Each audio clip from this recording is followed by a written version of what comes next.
बोल बम बोल बम, हर हर महादेव, हर हर महादेव। सावन के महीना आए रे, ओ भोले बाबा के दरबार सजाए रे। कांवरिया लेके निकलो मैं बाबा के दर्शन पावो रे। गंगा जल के माथे ऊपर बोल बम बम गाओ रे। संगवारी मोर साथ चलना भोले के धाम जाबो रे। डमरू बाजे बाजे में गड़ा माया के रंग जमा बोरे।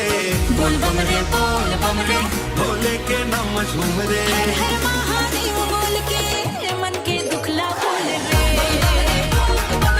सावन में रंग बोल रे, भोलेनाथ के जय जयकार गूंज उठे डगरे पार रे।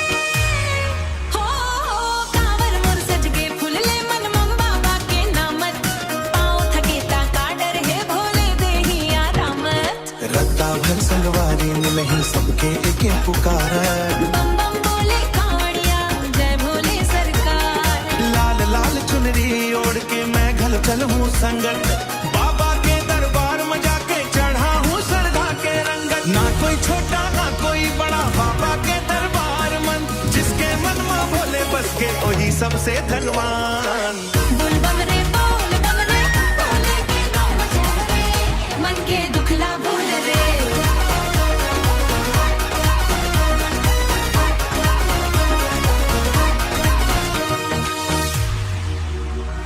सावन के बदरा गरजते हैं, रिमझिम बरसे पानी।